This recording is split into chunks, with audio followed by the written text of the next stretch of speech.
Welcome to the Kaleidoscope of Possibilities, Alternative Perspectives on Mental Health. My name is Dr. Adriana Popescu. I'm a licensed clinical psychologist and leader in the field of mental health, energy psychology, addiction, trauma, and empowerment.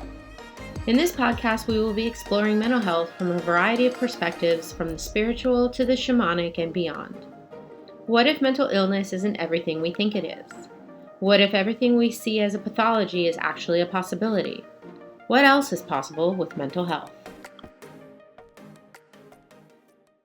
Hi, everyone. Dr. Adriana Popescu here with you for another episode of Kaleidoscope of Possibilities, Alternative Perspectives on Mental Health. Today, we're going to be looking at an energy psychology technique with Catherine Varino. She is a licensed clinical social worker practicing in New Orleans, Louisiana. She's been in full-time private practice for over 20 years, working primarily with individuals and couples, ranging in all ages from young adult to geriatric. She specializes in treating trauma, including its origins and effects. Ms. Varino received her MSW from Tulane University in '92 and subsequently worked as a social worker in inpatient, partial hospitalization, and outpatient psychiatric settings. She has extensive experience conducting individual, family, and group psychotherapy, and she's also worked in the field of eating disorders, serving as the program director of the Eating Disorders Program at River Oaks Hospital in New Orleans. Ms. Varino has lectured in the field of eating disorders on a national basis and served as a supervisor and mentor to therapists working in the field. She has a particular interest in energy psychology modalities and is a member of ACEP, much as I am as well, the Association for Comprehensive Energy Psychology. And she has received training in Advanced Integrative Therapy, AIT. That's what we're going to be talking about today, and has been working in this area for over 18 years. She's a certified AIT practitioner, teacher, and supervisor, and is on the board of the Advanced Integrative Therapy Institute. Welcome, Catherine. Thank you. It's so great to be here. Yes. Well, we always start off on the show with getting to know our guests. So please tell us a little bit about yourself and how you came to be doing this work. Okay, great. And thank you so much for having me today. It's just so important. So I came to this, I think I was meant to come to this, right, to AIT. I live in New Orleans, as you mentioned in your opening. And in 2005, 20 years ago, we experienced Hurricane Katrina. And prior to Hurricane Katrina, I had had a baby, and my daughter was born very, very prematurely, and she was in the NICU at the time of Hurricane Katrina. And so I was, to say the least, really traumatized, right, in a lot of ways. And she was in the NICU at the time when Hurricane Katrina happened.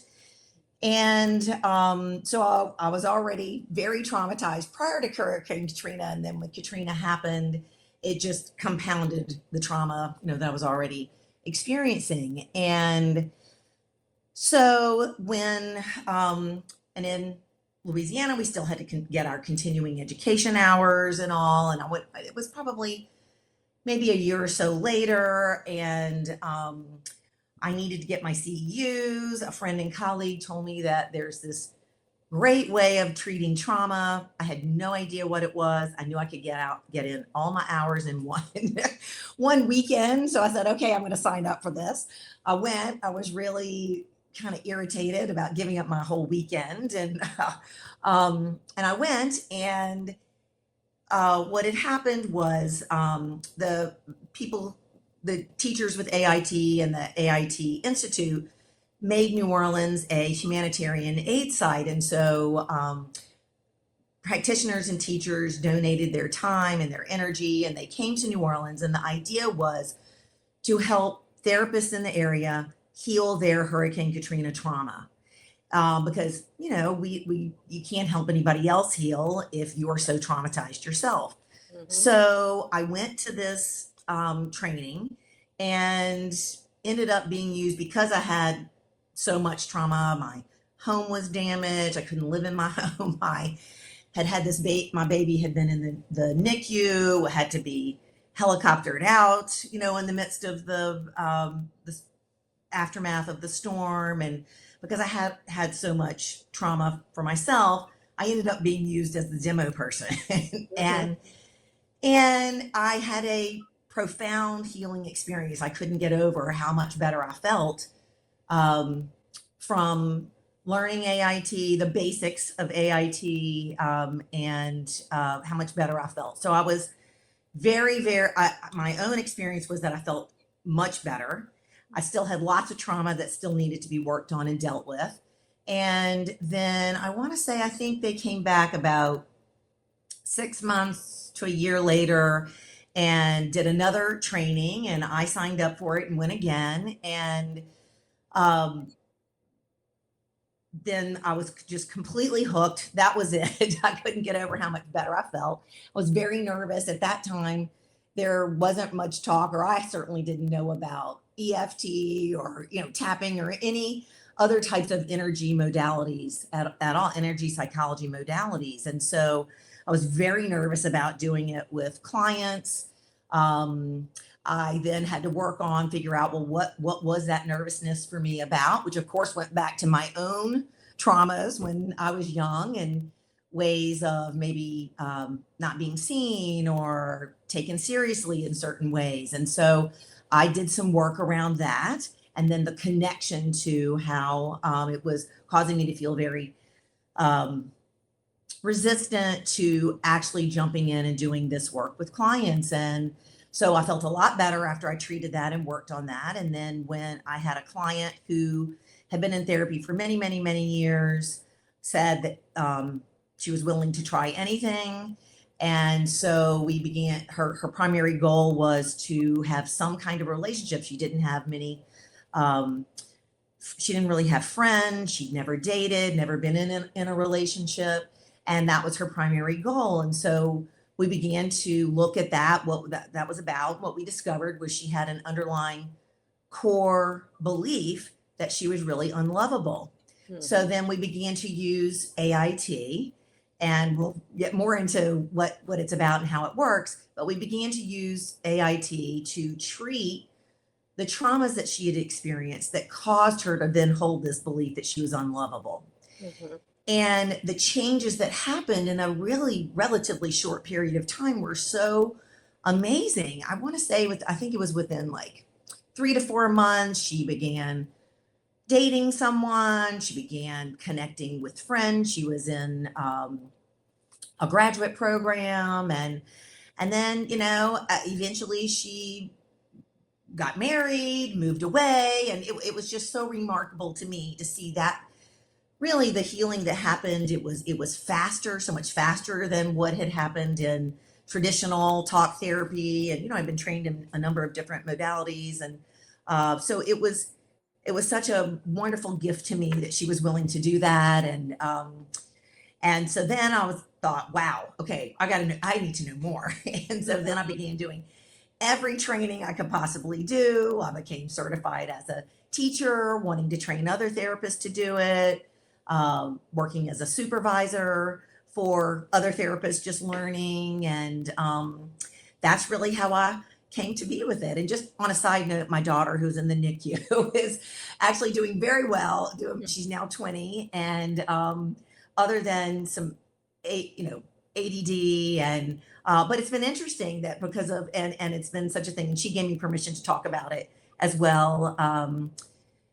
Ways that she herself was traumatized from her birth experience, and ways it has crept up or showed up in as she goes through developmental changes. And then I've had her work with an AIT therapist at points, and remarkable the ways that healings come about from it.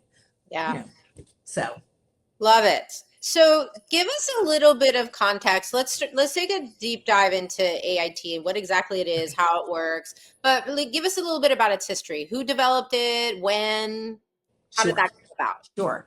AIT was developed by Asha Clinton, who started out in her career as an anthropologist, mm-hmm. and then got, I believe, her doctorate in social work. She was a professor at Princeton, and she's a deeply spiritual person. And what happened for Asha was she was meditating, and literally she got like a download of this, the basic framework of AIT. And then she tells the story about how she'd been in the bathtub and she had fallen asleep. And when she awakened, there it was, this sort of skeleton, bare bones initial framework about how of AIT. And so she began practicing with her family members, and then she began doing work with some of her clients, and just began seeing many changes coming about. So AIT is an energy psychology. It falls under that larger umbrella of energy psychology. And it's basically it works with trauma. And the belief is that trauma is really at the root of just about everything, like of most things, the things that are going on that create distress for us in our current life really have origins in trauma, right? And so it's this idea that things that are distressing in our current life typically have origins earlier on in our lives. Yeah. And so, as I mentioned, AIT is an energy psychology, and basically we work with the chakra system, and we have hundreds of chakras in our bodies, but there are 13 different ones that sit on this vertical line here. And these are ones that primarily relate to, it's where we tend to hold memories, feelings, traumatic experiences. And so instead of just the traditional 7 that you normally see when you hear about chakras, we're working with 13 different ones, as I said, sitting on this vertical line. So the idea is that we have experiences. We're all energetic beings, right? And we can experience traumas, and energy can become stuck, so to speak. And that stuck energy we're carrying around, I think of it as sort of a scar, or let's say you broke your ankle at one point or other, where your ankle is going to be sensitive from then on, right? And maybe you can't stand on it for long periods of time, or you learn to adapt the way you walk because you've had this injury. So it's the same sort of idea that we have experiences, painful, adverse traumas, whatever they might be. Could be physical, they could be spiritual, it could be, they could be psychological. We have traumas, and then energy becomes stuck, and then we're not flowing, and we're not able to be who we truly are had these things not happened in our lives.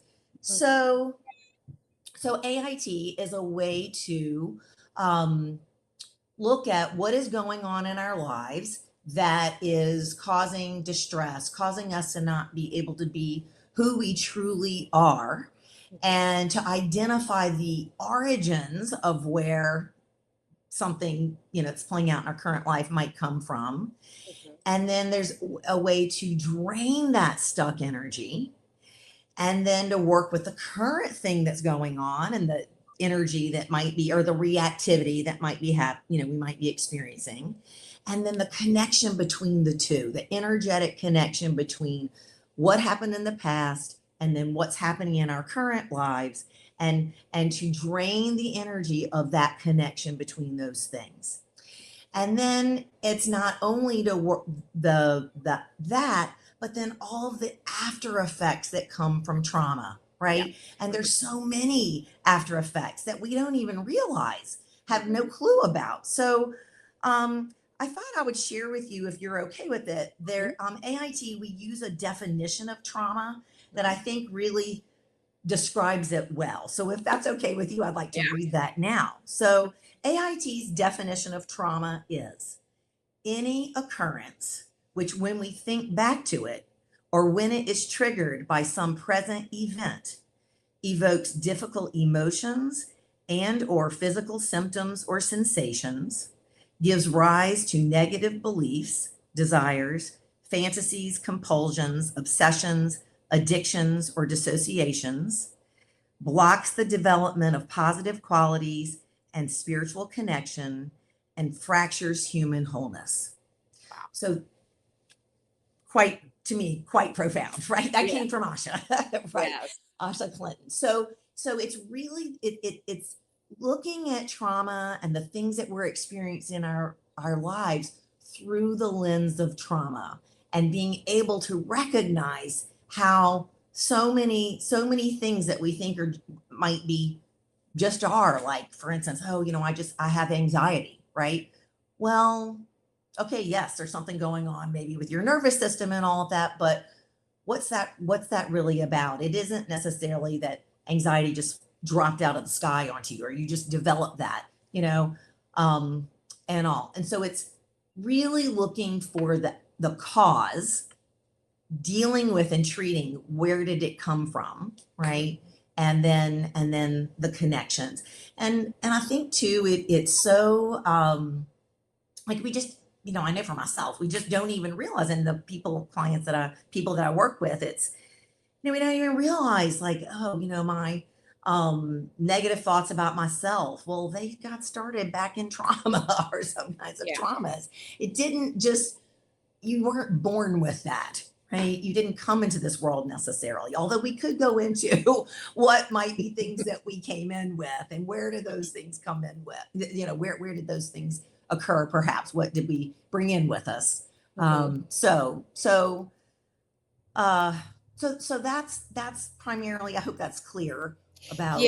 no, it's great. And I think it's so important for people, and part of the reason people don't know is because we don't actually educate people about what trauma is and how it impacts you. Like, even in our own field as therapists, you and I have been around long enough to remember, I wasn't taught there was no polyvagal theory when I was in school. We were taught, work with trauma exposure therapy, have the person keep like telling their story over and over again until it no longer, they're desensitized to it and it no longer affects them, which is really, I don't know, seems re-traumatizing to me. Cruel, right? Yes. Almost Yeah. cruel, right? So we didn't really understand, I think, until more recently, and with Bessel van der Kolk's work, The Body Keeps the Score, right? Like, that trauma is physiological, not just psychological. Even if your trauma did not necessarily involve, let's say, an accident or a natural disaster or something physical, right? But Yes. the impact of it is absolutely, like you said, it's physical, mental, emotional, and spiritual. It affects us in all those different ways. So to think that just talking and dealing with one part of that, which is kind of the mental, maybe Mhm. emotional, like we traditionally do in therapy, isn't getting all the pieces, and certainly not addressing any kind of trauma that's like stuck in the body. I was a Yes. body worker before I went back to grad school, so I knew. Wow. Sometimes I would do massage on somebody and I would touch a body part and they would just burst into tears. They didn't even know they were holding something in that area related to some kind of traumatic experience. Mhm. And it doesn't, and it is wide. We can get into the woo woo. We can look at other lifetimes. We can get into Sure. intergenerational trauma, because we know that that Absolutely. imprints on our DNA, and energetically. So yeah, I think it's really important for people to understand the vastness and the extent to which painful experiences that overwhelm our ability to cope with them in the moment have these lasting after effects, like you said. Yes, it's so true, and how we can be impacted by, it just comes to mind right now. A client gave me permission to talk about this, who had suffered from this, just wasn't agoraphobic, but really didn't want to leave her home. She didn't want to go out and do things and all. And we were able to trace back, where did this come from? Turned out she had a cultural trauma Mhm. from, in South Louisiana. There are, people have probably heard of Cajuns, but the Acadian people came from Canada. They were in exile. There was a war, and they fled basically and had to leave their homes. It turned out she was carrying the cultural trauma Yeah. of the Acadian people. We treated that. We drained the energy around that. The connection to her resistance to leaving home and being away from home, and that all dissipated and went away. So just thinking about how that, I love the word you said about vast. It's Mhm. so vast, the ways that we are that we can be impacted, right, by Right. things that we have no clue about, don't Yeah. even realize. Yeah, and I think you often see it, often I'll give an example to clients, like in couples work, or if you think about, like, when you're having a fight with your partner, or maybe someone else in your family, like, ask people, how old do you feel right now? Mhm. How old are you being? And almost always people will say 5 years old, 10 years old, at the time, well, what Yeah. was going on in your life then? Well, my parents were fighting all the time. Or I don't know, something Right. painful happened. There was a divorce, there was a death, there was a something. And it's like that hurt child, right, is still stuck in that time. And now getting triggered in present time and reacting, with Exactly. that history. Exactly. Yeah. Yes. Yes. And Um, we can work with that child, right? And, yeah. and drain the energy that that child is carrying. I And I know love that. that. And I think so much of the all the energy psychology approaches, for the most part, seem to have this orientation toward finding root cause, right? Getting to the Yes. root cause of something Yes. and then shifting the energy around. So how does the clearing part, Okay. because you're using the term draining of energies, can you tell us more Yes. about what that looks like? Okay, sure. So one thing that I didn't mention earlier is we've got several different energetic tools or tools that we use, but one thing we use is muscle testing, or referred to as applied kinesiology, also Mhm. call that. And so if I'm working with someone, and I can do it, if I meet with somebody virtually as well, I can, but if I'm working with someone in my office, I will muscle test them. And Mhm. basically we're just using the body's wisdom. We're bypassing the conscious mind to access, you know, um, true information, right, about what's going on with someone.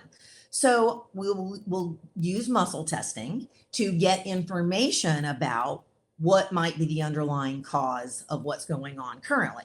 Mhm. So we'll get some information, and then for to actually drain and direct the energy out of the body. So we use, as I mentioned before, there are 13 different energy spots or chakras that we use. I'll have the person think about, just like you do maybe in EMDR or whatever, you'll think about on a scale, a SUD scale, right? Like from 0 to 10. How intense is this when you think about that? We'll get a number, 10 being the highest, 0 meaning it feels very neutral. Then we will, I'll ask somebody, where do you think you're carrying this? Or where do you feel this? If you tune into this, where are you carrying this in your body? So, and usually people know right away, like, oh, I feel it, in my stomach or my heart. I just feel, pain in my heart.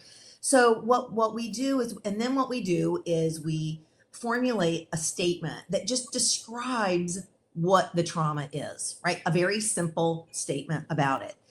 And then I'll, have a person place a hand. Well, again, let me just tell you the 13 different spots. How about that? So, so there's the crown chakra here, right? There's the forehead, there's the chin, your throat, your center heart. And we do a couple of auxiliaries from the center heart, the left heart, the right heart, and then the solar plexus, which is at the base of the rib cage, then right over the belly button, then down, the pelvis. And then you think a lot of times people have heard about the root chakra. The root chakra is if you had a weight, on a little string from the top of your head that went all the way down. And you I basically have people sit on their hands, right?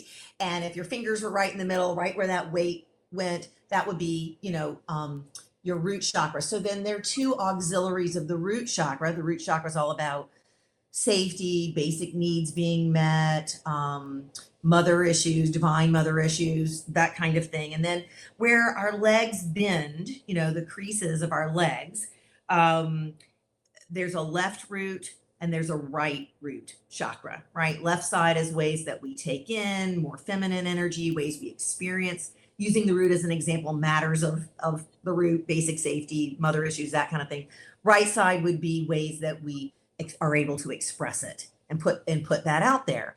And Mhm. so literally what we do is as I said, we formulate a statement that describes the trauma, and then we basically, a person will, wherever they're holding it primarily in their body, they'll have a stationary hand. So let's say somebody's holding something in their center heart, they'll place one hand over their center heart chakra, and then with the other hand they're going to say the statement, and they can do it silently or out loud. I prefer to say it out loud if possible. And then at each point saying the statement. And I had somebody ask me one time, are you implanting the trauma? And I was like, no, we're not implanting it. We're actually directing this energy. We're telling each chakra, right? We're telling, there's a major meridian, energy pathway that sits on this vertical line, and we're telling what it is that we want to remove. And this hand moving is guiding the energy down and out of the body. Okay. And so we do a round of it, and then we check in go back to that suds level where, how does it feel now? What number do you think it is? Did it, hopefully it went down. And then we're going to ultimately do it until we get a 0. And then as a person is doing this, things will, maybe other aspects of the trauma is so complex, right? And it can be so multifaceted. And so we'll have, all of a sudden someone will remember, or just be flooded with maybe a feeling that was actually an aspect of that trauma. And so then we might see, after we've gotten that initial statement down to a 0, then we would check to see, do we need to treat, the sadness that you're feeling or you felt then at that time? And so we'll treat whatever aspects we need to around that. And then we would treat, so let's say we would identify what the originating trauma is. We work with that. Then we'd look at what's the current thing that you're feeling, right? So, simplistically, simple example is, my boss yelled at me, right? And I felt shame and, felt so shame. I felt humiliated and embarrassed, right? Whatever. Well, maybe then we find out there's an originating trauma of that went on many times when the person was growing up. And so we would treat the old thing. We treat the current thing about, my boss yelled at me and I felt ashamed and humiliated, right? And then we treat the link between the two. Because this happened when I was a child, dad did such and such, right? I felt this way when my boss yelled at me, or I felt like a child, or whatever it might be. Right. So that's generally how we do it. This is the bare, like I'm telling you, these are the bare bones. There are ways to get a lot more in depth with it. We can work on specific things like, you mentioned ancestral trauma, looking for the earliest originating trauma. Where did it come from? We will work on also beliefs that a person has held. That's a really key part as well. Yeah. Thinking about after effects of trauma. Right. So we would treat, and we might treat around a theme, of maybe neglect or a lack of safety or something along those lines. And again, we're going to use muscle testing to find out, did we treat enough about this? Is it now time to move to, let's look at what beliefs you formed and you hold as a result of that. And then we'll do some work around the beliefs. We can also look at how it might impact a person on a physical level, even, right? You were mentioning before, like it's all so connected, the body, mind, and spirit. And, in our world, it's like we've been taught to go over here to deal with our emotions and over here to deal with our spiritual selves and over here for our physical bodies. And so it's quite remarkable, and to be able to work on things. And as we heal those traumas and look at the connection of, I have a client who also gave me permission to talk about this. I said, please use me any time. But this person came in and was, originally showed up and said, oh, I had a perfect childhood. And of course, we all know about that. And, but at a very young age, she was diagnosed with glaucoma, which is a disease of the eyes. And so as we began, doing work and built ego strength, and we did many things, treated a lot of traumas and all that. But then we began to look at this issue. The issue of her glaucoma was caused primarily by her psychological, her emotional traumas that she'd experienced, that then caused her to not be able to see, right? And she gave the indication about that when she very first came into my office and said, things were so perfect. And I knew that, she wasn't at that point able to see what had gone on and what was, what were some of the originating causes for her to feel the distress and things that she was feeling in her life. And so we began doing work around that. And then what happened is the numbers, the pressure in her eyes came down, and it's now totally normal. And that was an effect of it, of doing that. And the way that trauma was manifesting and playing out for her in her body. Wow. So Yeah. it's super cool. Yeah, people don't realize, that like you said, that our system of care is so fragmented, go over Yes. here to see this doctor for this and see this person for that. For me, viewers know and the audience knows, I've often talked about, I had a 20-year battle with Lyme disease and chronic fatigue syndrome. And I had to, as part of my healing, revisit traumas that had happened in my childhood and and further back and ancestral and things like that, intergenerational traumas and things that I was carrying in my body that was making it so my body couldn't function properly and fight off the actual infections that I had, right? Yes. Is that Yes. and nowadays too, they think stress is at the root. Stress and inflammation are basically at the root of all illnesses of every kind. Right.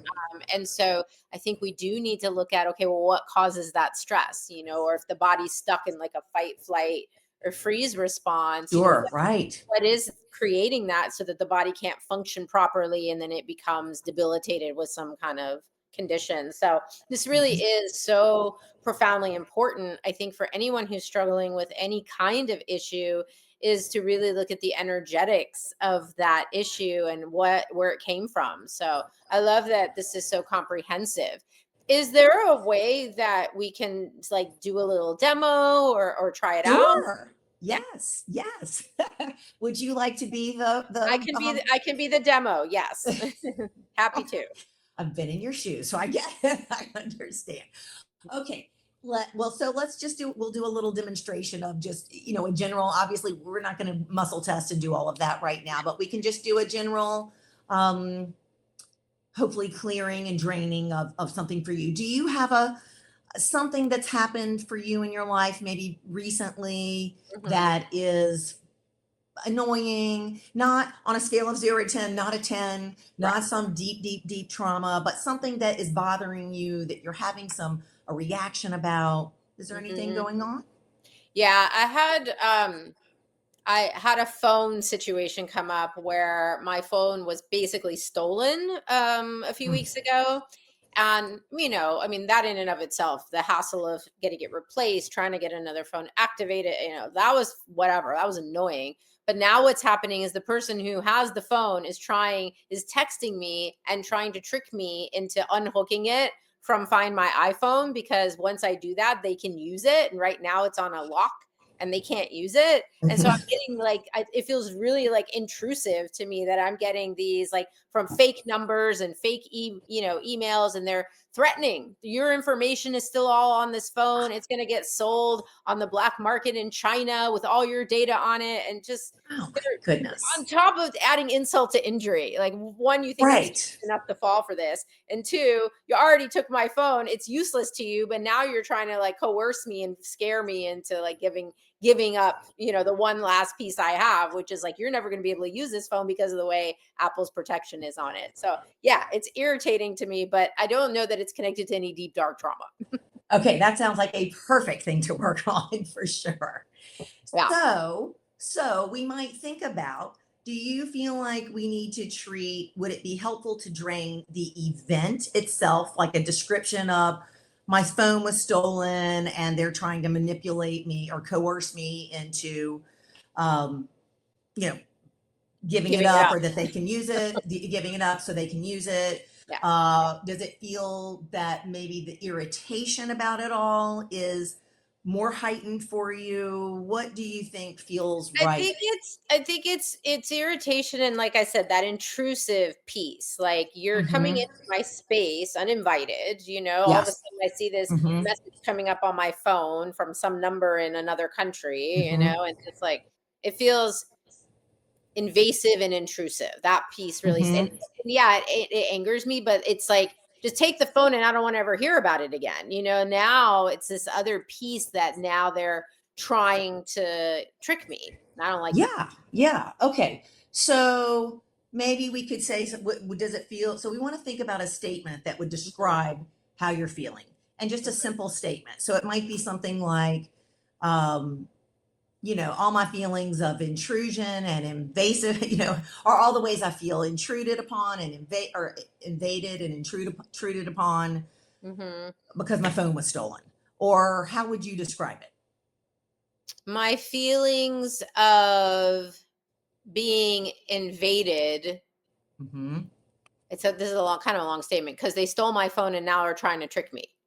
Okay, that's okay. My feelings of being invaded. And then what did you say? I'm sorry. By them taking my phone and trying to trick me. By them taking my phone, I'm just writing it down. Taking my phone and trying to trick me. Got it. Okay. So now if you would just tune into, on a scale of 0 to 10, how strong, how intense does this feel for you? 10 would mean it's the max irritation invaded upon that you can feel. 0 would mean that it feels really neutral. Any thought where that falls? It's like a 4. Okay, it's a 4. Okay. So the next thing is to think about, where do you feel this primarily that you're holding it in your body? It's here, like from the throat into the face and head, just very low. Okay.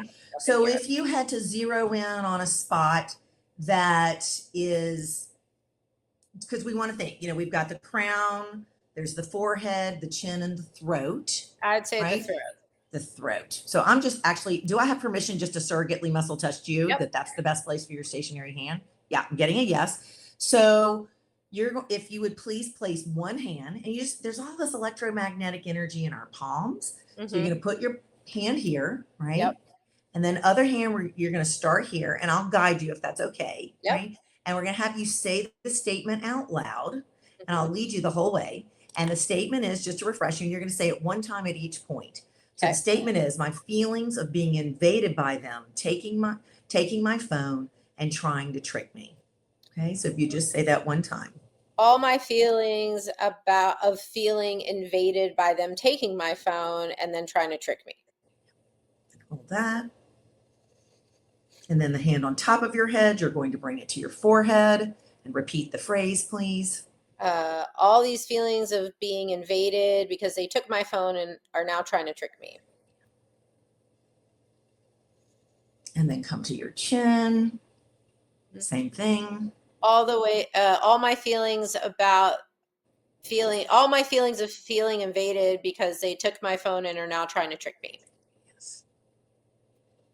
And then you're going to go, we can skip here. You're going to go right to your center heart. Same thing, please. All my feelings of being invaded because they took my phone and are now trying to trick me. And then you're going to go to your left heart. So is that like on my shoulder, basically? Yeah, but it's like an invisible little round right there. Yes, perfect. All my feelings of being invaded because they took my phone and are now trying to trick me. And then go to the right heart. All my feelings of being invaded because they took my phone and are now trying to trick me. And then go to your solar plexus, right at the base of your rib cage. All my feelings of being invaded because they took my phone and are trying to trick me. And then go right over your belly button. All my feelings of being invaded because they took my phone and are now trying to trick me. And then go to your pelvis. All my feelings of being invaded because they took my phone and are now trying to trick me. And then go to the left crease where your leg bends. All my feelings of being invaded because they took my phone and are now trying to trick me. And then you're going to go to the right crease. All my feelings of being invaded because they took my phone and are now trying to trick me. And then you're going to go to the root. You're just going to have your palm facing up. Yep. And repeat the phrase, please. All my feelings of being invaded because they took my phone and are now trying to trick me. Okay, and if you'll release your hands and take a deep breath.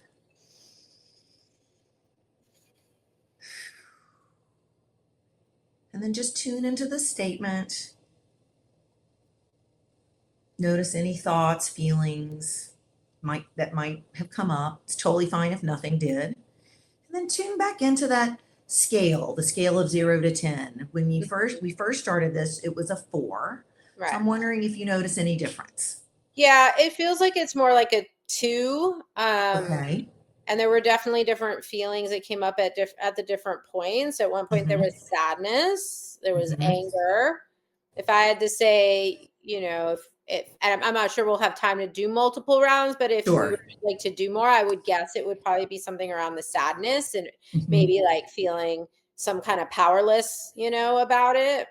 That makes a lot of sense. Yeah, I get that. So we would ultimately do it again and get it down, this statement down to a 0. And then from there, we would look at, are there other aspects of it that need to be treated? Well, yeah. I mean, and there's definitely a piece too around, I'm partly to blame for this because I left my phone sitting somewhere accidentally, right? So I'm stupid because I did that. And didn't catch it fast enough before someone came and took it. And, they should have turned it into the lost and found and they didn't. And so, yeah, there's like, I think if we got into more detail around the different like pieces of the story, there's definitely I feel stupid. I started all this, right? And then whatever the sadness is about, like, yeah, having something taken away. I mean, that could even go back to my parents, were children in World War II in Romania, which ended up becoming communist. The communists came and confiscated like all their wealth, like basically stole everything from them. So I could see where. Okay, I just got the chills as you were describing that. So I would not. There's probably something there, right? Yes, and it's such a good example of how things happen in our lives, right? And then it's the things that we're having such a reaction to and we can't shake. I mean, obviously that's a really annoying thing to have happen, and I can completely see how violating and intrusive and all that it feels. But then that's so insightful to be able to connect that. This could go way back for you, and that could be part of why you're having a harder time shaking it. Does that make sense? Totally. Oh, and I mean, there was also an earlier when I was in my 20s, my car, I guess I accidentally left it unlocked. One time I left it unlocked and they came and took out the old school car stereo that you would pull out. And then another time the car was actually broken into, a window was broken, and they took a sleeping bag out, so like those also felt very invasive and violating. So it could be that those experiences might still have some charge on them, because I don't think I've ever worked on them with like EP tools before. Seemingly it's like such not a big deal, right? Like it's sort of an inconvenience. Yeah, that sucks. And you were stupid because you left your phone or left the car unlocked because you weren't present at the time. You weren't, paying attention. But also like, yeah, those things stick you, right? And this shows me, the most recent experience shows me that I have unresolved material from the past that's probably worth now doing a deeper dive, whether it would be AIT or some other modality I could work with that I'm trained in that could help. So I think that was actually a great demo. It really showed me, I didn't think it was that big a deal, but it shows me that there could be deeper tentacles going down. Yes, it's so unbelievable how that happened. So thank you for being willing to do it. But it's so simple that the procedure itself is really rather simple, and I really did feel that. I mean, I'm attuned to energy. I could feel energy moving and how the layers, like the anger and then sadness. It was interesting. And then maybe even a piece of, well, you were stupid to leave your phone there in the first place. And, like all those aspects, right? Like just naturally came up while I was in that energy. So that was really, really cool.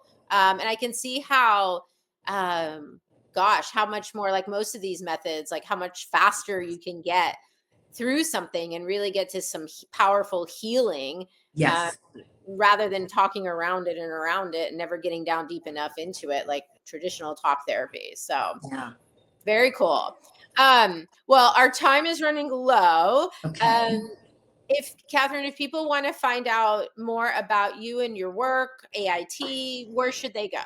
Okay, they can email me, right? Would be great. It's MCV like Victor, ARINO @gmail.com. mcvarino@gmail.com. So email me, that would be great. There's also, I believe that the AIT Institute had provided you with some information to maybe that can get posted about how to reach out to AITI.